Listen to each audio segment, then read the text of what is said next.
Important question है, बहुत ध्यान से पढ़िएगा। मैं पढ़ के बता रहा हूँ, बहुत ध्यान से सुनिएगा और इसके स्क्रीनशॉट लेते रहिए। 1928 से 1934 के मध्य होने वाली महामंदी का भारतीय अर्थव्यवस्था पर पड़ने वाले दो प्रभावों की व्याख्या कीजिए।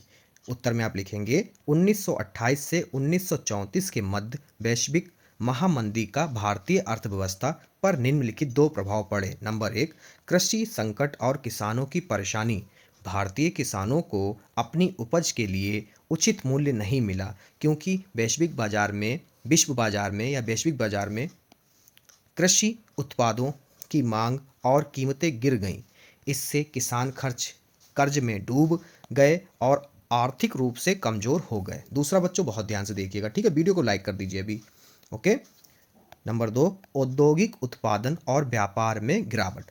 विदेशी व्यापार में भारी गिरावट आई, जिससे भारतीय उद्योगों को नुकसान हुआ। खासकर जूट और कपड़ा उद्योग प्रभावित हुए, जिससे कई लोगों की नौकरियां चली गईं और बेरोजगारी बढ़ी। यहाँ पर मैंने नोट करके लिखा है, आप भी लिख दीजिएगा, जिससे कि एग्जामिनर ये समझे कि लिखने वाले बच्चे को ये पूरा लेसन पढ़ा है और उसको बहुत अच्छी तरीके से समझ में आया है। ठीक है, तो आप ये अगर ऐसे लिख देंगे तो आपके समझ लो पूरे 4 अंक पक्के हो गए।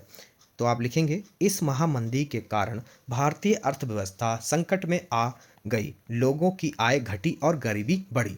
ये निष्कर्ष है कि इस क्वेश्चन को निष्कर्ष क्या निकला, रिजल्ट क्या है, तो ये हुआ पूरी महामंदी का कारण क्या हुआ कि आय घटी, लोगों की कमाई घट गई और गरीबी बढ़ने लगी।